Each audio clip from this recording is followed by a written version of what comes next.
वंदे बोधमयं नित्यं गुरुं शंकररूपिणं यमाश्रितो हि वक्रोऽपि चन्द्रः सर्वत्र वन्द्यते।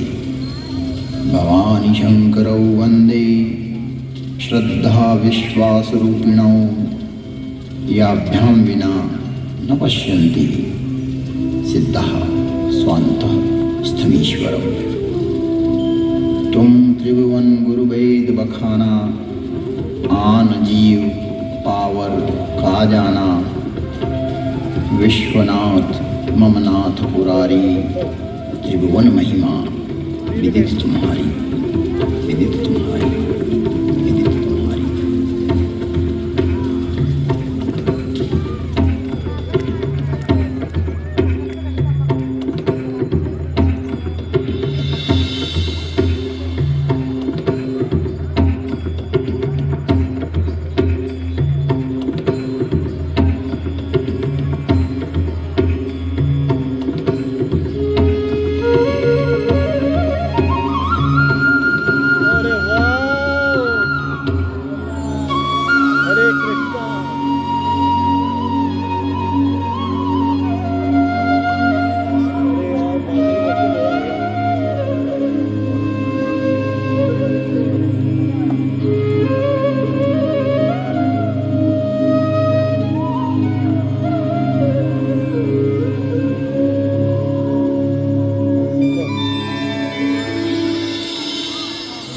मैं विश्वास बोल रहा हूँ।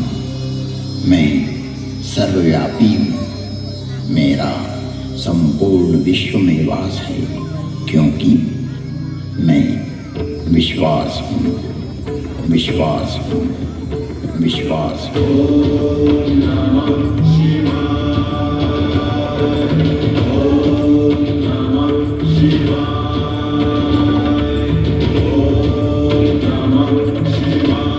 इस अंतहीन ब्रह्मांड में प्रचंड प्रलय करता एवं प्रलय नियंत्रक मैं ही हूँ।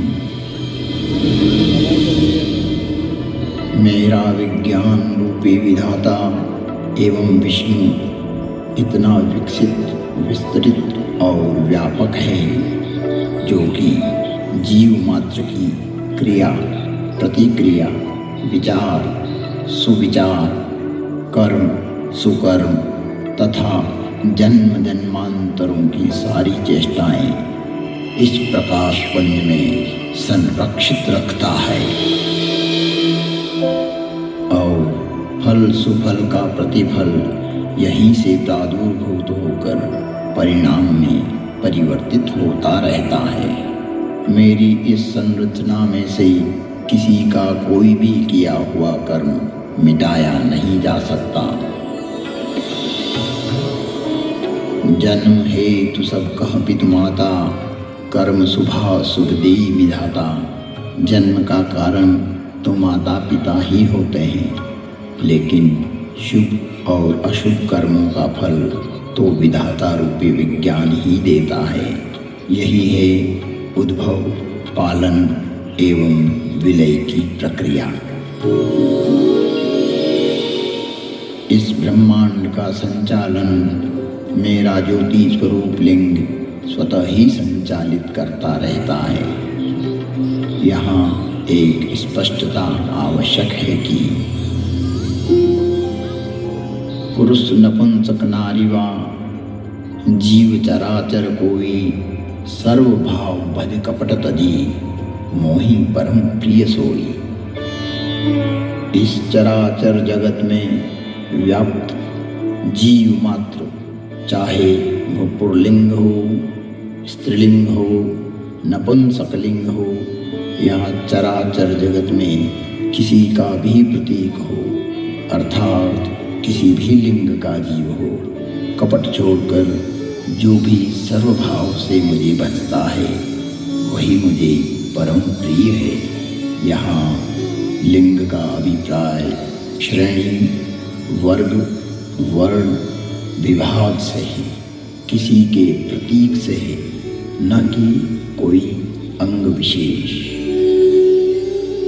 जग जोनि पुनिधर ही शरीरा, त्रियर्क योनिया, जलचर, थलचर, नभचर जैसे पशु, पक्षी, कीट, भृंग, मीन आदि आदि योनियों में प्राणी देह धारण करता है। जैसा कि हमारे यहाँ 84 लाख योनियों का वर्णन मिलता है। स्पष्ट है कि योनि अर्थात जीव का एक प्रकार।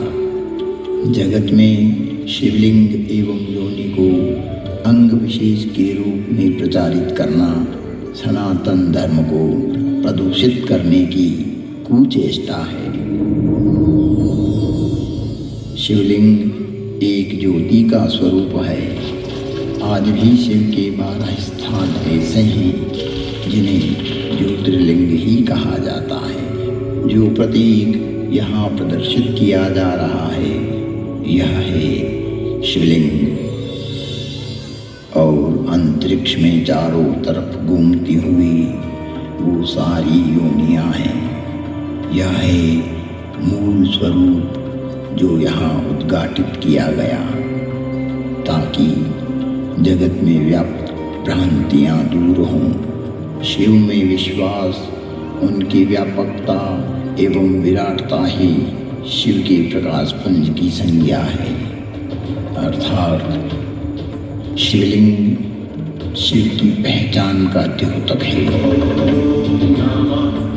एक चिन्ह है,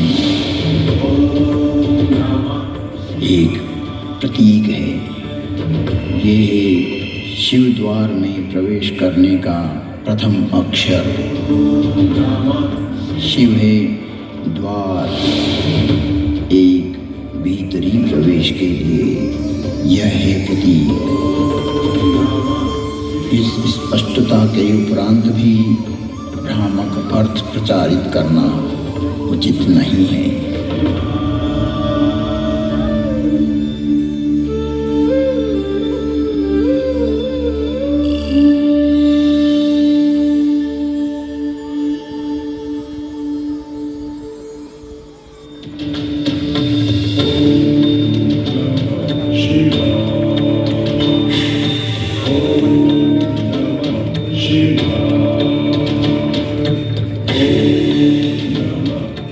तो आइए प्रवेश करते हैं एक कालातीत कथा में जिसकी काल गणना असंभव है। घटना युगों पहले की है कि जब अनेक अंतरिक्षों में अनेक ग्रहों पर उद्भव, पालन और संहार हो रहा था। अर्थात कई सारी सृष्टियों का प्रादुर्भाव और विलय हो रहा था। कई वहाँ की सभ्यताएं विकसित हो रही थी तो कोई नष्ट हो रही थी। और वर्तमान में भी यही क्रम अनंत कालों से चल रहा है और अनंत कल्प कल्पांतरों तक चलता ही रहेगा।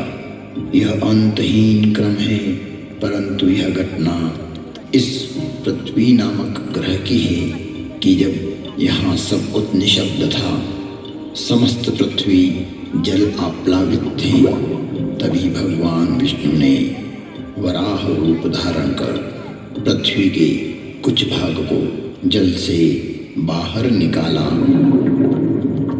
जिससे कालांतर में इस पृथ्वी पर जीव पनपने लगा और एक बड़ी काल गणना के बाद यहाँ मानव पैदा हुआ। किंतु उसे किसी प्रकार का बोध नहीं था, किसी भी प्रकार की अभिव्यक्ति की समझ नहीं थी। ना तो उस समय शब्द था, ना कोई वर्णाक्षर। चराचर जीव जगत अपने अपने समूह में एक मूक दृष्टि से एक दूसरे को निहारते थे, लेकिन कुछ भी अभिव्यक्ति नहीं कर सकते थे। चारों तरफ इस पृथ्वी पर सन्नाटा ही सन्नाटा था। प्राकृतिक स्वरों ध्वनियों के अतिरिक्त यह पृथ्वी निशब्द थी। ऐसे कई युग बीत गए कि अचानक ब्रह्मा को विचार आया कि पृथ्वी का निर्माण हो चुका है। विष्णु ने अपनी व्यवस्था भी व्यापित कर दी है, लेकिन शब्द की उत्पत्ति कौन करेगा? बिना वाणी अभिव्यक्ति कैसे हो पाएगी?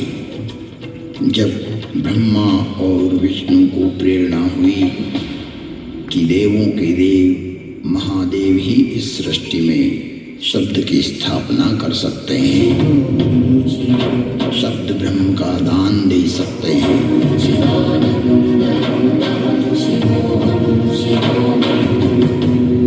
परंतु शिव का समय अधिकतर समाधि में ही व्यतीत होता था। जगत में वेद की स्थापना के लिए, मनुष्यों में प्राणियों में सत्य प्रेम और करुणा की भावना प्रकट करने के लिए, शब्द को देह देने के लिए महादेव को समाधि से जगाना अति आवश्यक है। जब ब्रह्मा विष्णु और सारे देवताओं ने महर्षि पाणिनि को प्रेरणा की कि वो महादेव को प्रसन्न कर जगत में शब्द प्रकट करने की प्रार्थना करें,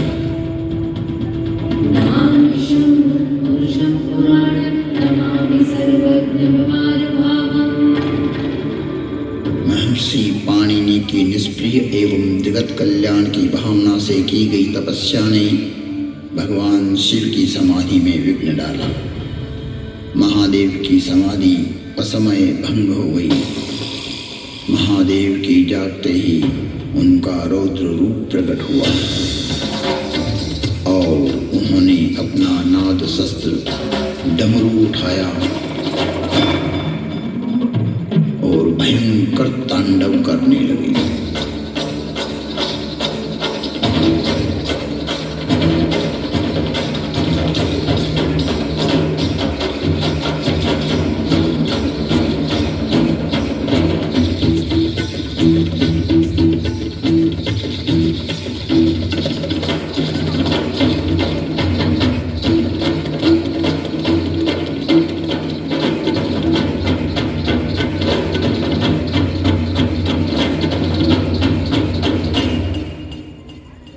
इतना भयंकर तांडव किया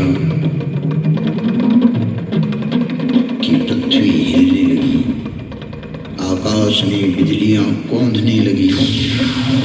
पृथ्वी को हिलते देख ब्रह्मा ने सोचा, कहीं प्रलय की वेला तो नहीं आ गई।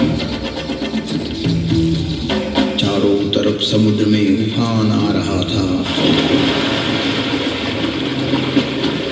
हवाएं चक्रवात का रूप लेकर आकाश की ओर बढ़ रही थी।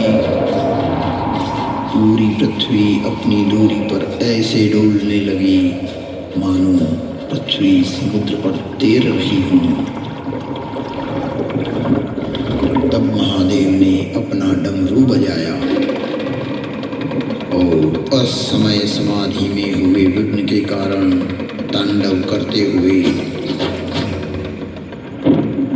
मानो अपने इस नाद से संसार को बधिर कर देंगे,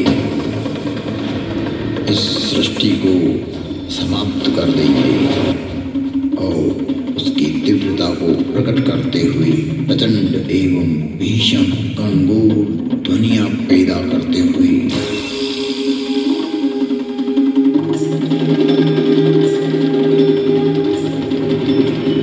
उग्र एवं महिमामय भयंकर डमरू नाद किया, जिससे प्राणी मात्र की श्रवण इंद्रियां लुप्त हो गई।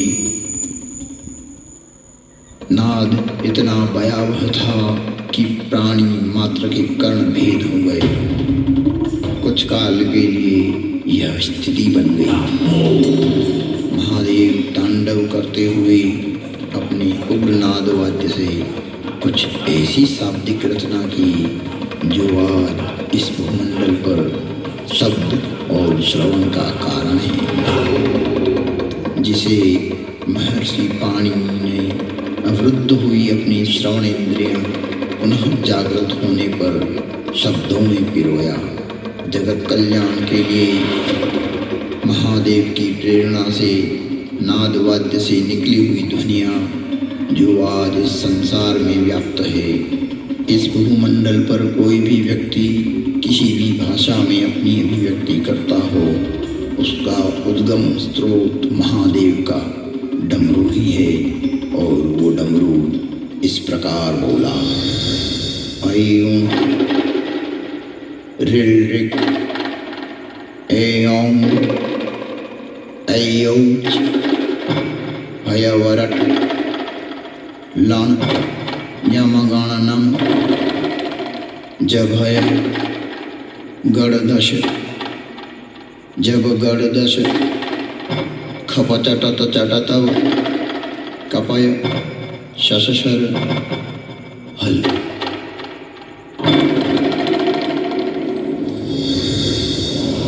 ऐं ऋल ऋक् ऐं ऐऔच हयवरट् लन् यमगणनं जभय गणदश जबगणदश खपचटत चटतव कपय शशशर हल। यह था शिव का नाद शस्त्र से उत्पन्न हुआ शब्द व्याकरण। इससे शब्द की संरचना हुई और डमरू ने जिस प्रकार ये 14 शिव सूत्र परमात्मा शिव ने जगत को दिए, वो आज सभी की अभिव्यक्ति का कारण है। इति माहेश्वराणि सूत्राणि अनादि संज्ञार्थानि ऐसा मंत्या इतः हकारादि स्वकार उच्चारणार्थ लण्मध्येऽपि तत्संज्ञकः।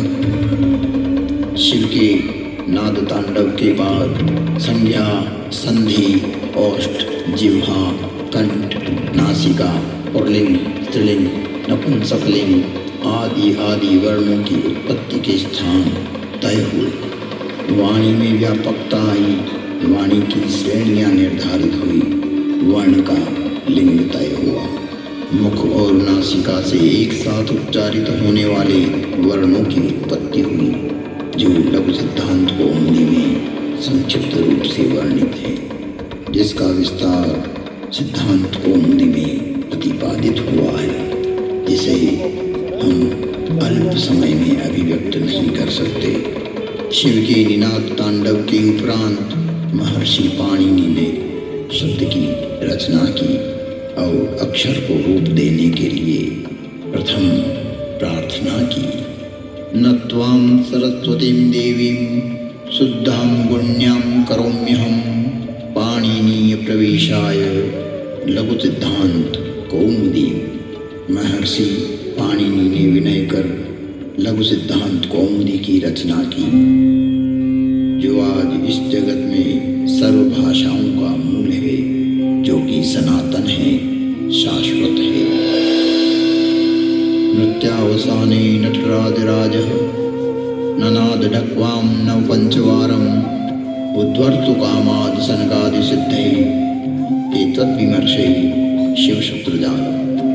तुम त्रिभुवन गुरु वेद बखाना, आन जीव पावर का जाना। विश्वनाथ ममनाथ पुरारी, त्रिभुवन महिमा विदित तुम्हारी।